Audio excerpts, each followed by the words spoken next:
Doctor पद्म ग्युरमेद जड़े चिकित्सक जे पुनर्जीवित कले एक मरणाभिमुखी परंपरा को हिमालयर नीरवतारे 2500 वर्ष पुराणा उपचार परंपरा आस्ते आस्ते मरी जाउथला।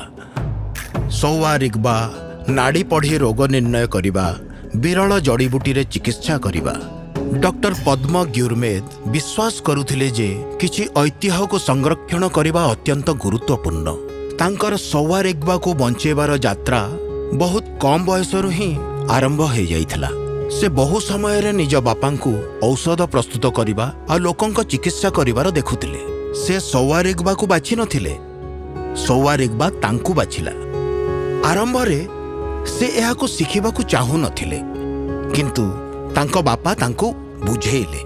डॉक्टर ग्युरमेद निजर जीवन को एही चिकित्सा प्रणाली को संरक्षण करिबा पई उत्सर्ग करिथिले। से सौवा रिग्बा उपरे अनेक पुस्तक मध्य लेखिले, किंतु परंपरा को बंचेई रखिबा सहज नुहे। आरंभरू एही सिस्टम को पुणी थरे छिड़ा करिबा बहुत कष्टकर थिला। एहा भारतर ऐतिह्य बोली निज लोकन को विश्वास कराइबारे अणनिश्वासी हेबा भली लागुथिला। छात्रन पई सौवा रिग्बा शेष विकल्प भावरे रहुथिला। आमर परंपरा मरी जाउथिला, किंतु से हार मानिले नहीं। डॉक्टर ग्युरमेद अनेक सौवा रिग्बा चिकित्सकन को एकाठी कले, अनेक सम्मेलनी आयोजन कले, आउ प्राचीन ग्रंथ सबु संग्रह कले। तांकरी उद्यम रे मान्यवर प्रधानमंत्री समर्थन रे लेह रे नेशनल इंस्टीट्यूट ऑफ सौवा रिग्बार प्रतिष्ठा हैला, किंतु संघर्ष सेठी शेष ही नथिला। 2014 रे मते भारत रे चीन दूतावासरू एक प्रेस रिलीज मिलिला, जो लेखा जाइतिला जे सेमाने एही चिकित्सा पद्धति को यूनेस्को रे तांकर एक सांस्कृतिक ऐतिह्य भाव रे पंजीकृत करिवे।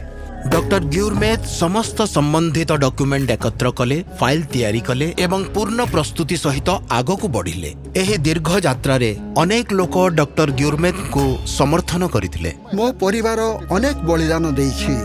25 वर्ष भितरे मु क्वचित छुट्टी नहीं। जेतेबेले बापा सुस्थ थिले से मते कहूथिले मेडिसिन बुद्ध तुम सह अछंती, जदि भल काम कर तेबे निश्चित भाबरे दिने सफल हेबो। आज एही नूतन पीढ़ी एही प्राचीन ज्ञान आड़कू फेरी आसुछि। डॉक्टर ग्युरमेद को अक्लांत प्रयास हेतु सौवा रिग्बा केवल बंची रहिला नहीं, ताकू मिलिला एक नूतन जीवन। जणे उपचारकंक पुअरु भारत रे सौवा रिग्बा सूत्रधार हेबा पर्यंतर यात्रा प्रकृत रे प्रेरणादायक। डॉक्टर पद्म ग्युरमेद, पद्मश्री 2026।